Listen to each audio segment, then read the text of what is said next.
अस्सलाम वालेकुम वरहमतुल्लाहि वबरकातुहू। उम्मीद करता हूँ कि आप सब खैरियत से होंगे। आज हम अपना एक टॉपिक पढ़ने जा रहे हैं राइबोसोम्स का, जो कि 9th क्लास की न्यू बुक के मुताबिक है, जो कि पंजाब बोर्ड की जो सी न्यू बुक आई है उसके मुताबिक चैप्टर नंबर 4 द सेल के अंदर टॉपिक है हमारा राइबोसोम्स। ये वो हमारे सेल की वो ऑर्गेनेली होती है जो कि हमारे पास क्या काम करती है, प्रोटीन की फॉर्मेशन का, प्रोटीन सिंथेसिस का। हमारी बॉडी के अंदर जो भी प्रोटीन बनती है वो राइबोसोम बनाते हैं और ये रिस्पॉन्सिबल है प्रोटीन सिंथेसिस के। सिर्फ आपने अभी तक ये याद रखना है। डेफिनेशन हमारी बुक कुछ इस तरह से करती है, they are tiny granular structure. Granular अगर उर्दू में बात कीजिए, ये दानेदार स्ट्रक्चर होते हैं। Small tiny granule, small balls के मुताबिक बिल्कुल छोटे छोटे, टाइनी बिल्कुल छोटे स्ट्रक्चर्स होते हैं which are responsible for protein synthesis. Protein बनाने का काम करते हैं। सिंथेसिस का मतलब होता है फॉर्मेशन करना। अगर पूछें कि सर इसकी लोकेशन कहाँ पे होती है, ये सेल के अंदर कहाँ पाए जाते हैं, तो सेल के अंदर ये साइटोप्लाज्म में होते हैं या फिर ये रफ एंडोप्लाज्मिक रेटिकुलम के सरफेस पर अटैच होते हैं। अब आप पूछें कि रफ एंडोप्लाज्मिक रेटिकुलम क्या है, तो इसके बाद हमने पढ़नी है ऑर्गेनेली, ये उसके साथ अटैच हुए होते हैं और वहाँ पर ये प्रोटीन सिंथेसिस का काम करते हैं। अगर पूछा जाए कि सर ये किससे मिलकर बने होते हैं, ये किन चीज़ों से मिलकर बने होते हैं या इनकी कंपोजिशन क्या है, कंपोजिशन की बात कर रहे हैं। They are form by the equal amount of RNA, ribosomal RNA and proteins.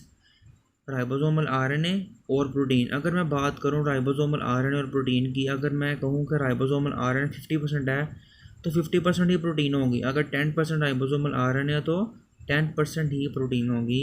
इसका मतलब है कि ये they are equal in amount in the formation of ribosomes. उसके बाद इनकी जो अकरेंस है कहाँ पर पाए जाते हैं, किन के अंदर पाए जाते हैं, या तो ये यूकैरियोटिक सेल में पाए जाते हैं या प्रोकैरियोटिक। हम कुछ ऑर्गेनेल्स पढ़ते आ रहे हैं बार बार कि कुछ ऐसी ऑर्गेनेल्स हैं जो सिर्फ किसके अंदर पाई जाती हैं, यूकैरियोटिक में, या फिर कुछ ऐसी हैं जो प्रोकैरियोटिक में होती हैं। तो जो मेम्ब्रेन बॉन्डेड ऑर्गेनेल्स होती हैं वो सिर्फ किस में पाई जाती हैं, यूकैरियोट्स में। अब ये मेम्ब्रेन बॉन्डेड नहीं है तो इसका मतलब क्या, ये प्रोकैरियोट्स में भी पाई जाती हैं। They are also found in prokaryotic sales.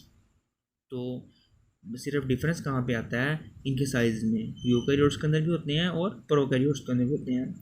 आपने ये बात याद रखनी है कि जो से हमारे पास यूकैरियोटिक राइबोसोम्स हैं वो as compare to the prokaryotic larger in size होते हैं, साइज़ में बड़े होते हैं। और हमारे पास प्रोकैरियोटिक जो से होते हैं वो साइज़ में स्मॉल होते हैं। हमारी बुक ये एक बात लिखती है कि जब ये वर्किंग फेज़ के अंदर होते हैं, जब इन्होंने प्रोटीन की सिंथेसिस करनी होती है, एक लार्जर सब यूनिट होता है, एक स्मॉलर सब यूनिट होता है। लार्जर और स्मॉलर सब यूनिट आपस में मिल जाते हैं, कंबाइन हो जाते हैं for the purpose of protein synthesis. Protein बनाने के लिए आपस में जुड़ जाते हैं, ठीक है। जब इनका काम पूरा हो जाता है प्रोटीन की सिंथेसिस का, प्रोटीन बना चुके होते हैं, व्हेन ये फिनिश देयर वर्क, इनका काम कंप्लीट हो जाता है, फिनिश हो जाता है, ये दोनों दोबारा से अलग हो जाते हैं। जब प्रोटीन बनानी होती है दोनों आपस में क्या हो जाते हैं, जुड़ जाते हैं, कंबाइन हो जाते हैं। जब प्रोटीन बना लेते हैं, अपना काम फिनिश कर लेते हैं, दोनों से क्या होते हैं, आपस में अलग हो जाते हैं। उम्मीद है कि आपको लेक्चर की समझ आई होगी। इसके अंदर हमने डेफिनेशन पढ़ी है राइबोसोम्स की, सिंपल सी फंक्शंस पढ़े हैं, लोकेशन कहाँ पे है, कंपोजिशन है, अकरेंस एंड साइज़ है। Thank you very much.